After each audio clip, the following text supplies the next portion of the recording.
հիմա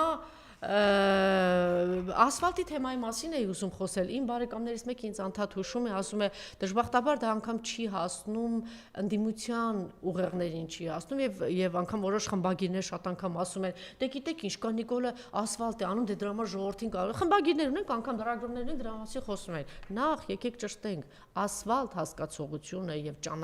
ճանապարհաշինությունը դրանք շատ տարբեր բաներ են, բացարձակ իրար հետ ոչ թե կապ չունեն, դրանք ճանապարհ դա նշանակում է ֆունդամենտալ ինչ որ ճանապարհ է սարում, այդ ճանապարհով պիտի եւ դա կարող է մնալ 20 տարի, չգիտեմ, 30 տարի ինչ որ ժամանակ, իսկ ասֆալտ դա նշանակում է ինչ որ ճանապարհ կա, վրան այս կամ ինչ որ բան են փռում, ներկում են եւ դա դառնում է ասֆալտ։ Սա աչքակապության նման այն որ ինչպես ասեմ, մարդը ծեր է, տգեղ է, չգիտեմ ինչ է, փնթի է եւ այլն, բայց ինքս լիքը շպարվում է, այսպես բան տեսքով գնում է, ծիծաղելի է, չէ՞ ինքը դառնում եւ դա ոչ մեկի պետք չի, իրեն էլ պետք չի, ոչ էլ ընդհանրապես այն մարդկանց ինքը որ փորձում է բան ցուցադրել, բայց առաջին տպավորությունը կարող է առաջին վարկյանը կարող է այսպես ազդեցիկ տպավորիչ լինել, էլի, ասել սա է։ Հիմա սա է, ասֆալտը անում են մարդկանց մոլորեցնելու, ընդ որում բոլոր թուրքական այլանդակ հեղափոխությունները, որոնք կործանում են հետո այդ պետությունները, արել են ասֆալտի մակարդակով, ասֆալտը փռում են, այդ ասֆալտով փորձում են աչքերը փակել, եւ դրա տակ ասфальտը վրա տանում են ворթիներին սպանում են կամ գալիս են ձեր տները հանձնում են ինչպես Արցախում կամ Սյունիքում բարձունքները ռազմավարական բոլորը հանձնում են հետո գալիս են հետո էլի են ворթիներին տանում սա աշկակապության պես բան է եւ ինչու են ասֆալտով ոգևորված այս մի հատ բան արա ինչու են ոգևորված ասֆալտով որովհետեւ բանը իրենք հասկանում են որ ասֆալտը ընդ որում միակ բանն է ճանապարհ հիշեք նորից եմ կրկնում ճանապարհաշինություն գոյություն չունի ճանապարհացել չկա այդպիսին բան ասֆալտը հասկացել են իրենց թուրք տերերը, Սորոս տերերը, սորոսականներ իրենց հուշել են, ասել են ասֆալտ, ասում եք ու այս մարդկանց աշկակապություն անում եք, հետո տար ворթիներին այնտեղ ուղարկի այնտեղ սպանելու, բաներ տարածքները վերցրու,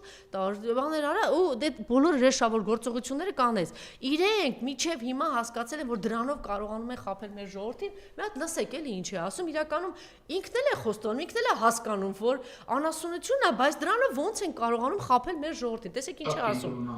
Որովհետև ասֆալտից հետ բանը, ասֆալտը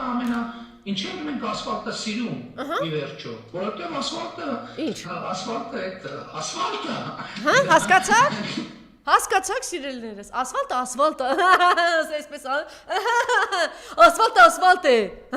ինչ ենք սիրում, ասֆալտը, ու բոլորն են այս բոլորի մոտ ասա, ուրիշ բան չկա,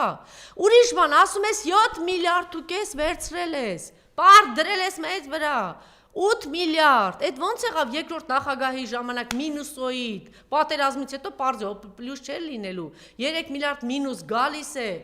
մի հատ էլ բանը, այդ ամեն ինչը փակում է, երկիրը ծաղկում է, բարիզ բուն իմաստով, 12% տնտեսական աճ, բարիզ բուն իմաստով, բոլորը սկսում են լավ ապրել, այդ չքավորությունից, այդ սեղանիկներից, այդ ամեն ինչից դուրս են գալիս, ցանկացած հայ Ռոբերտ Քոչարյանի ժամանակ տանը նստած 6 անգամ հարստանում է, այնպես է տնտեսությունը զարգանում եւ պարտք չի բերում մեզ վրա, ընդհակառակ լցնում է, հարստացնում է մեր բյուջեն։ Այս մարդը 7.6 միլիարդ պարտքը դրել ամենը ոչինչ չկա։ Ասեք, բացի ասֆալտը ներկելուց ոչինչ չկա։ Ոչ մի բան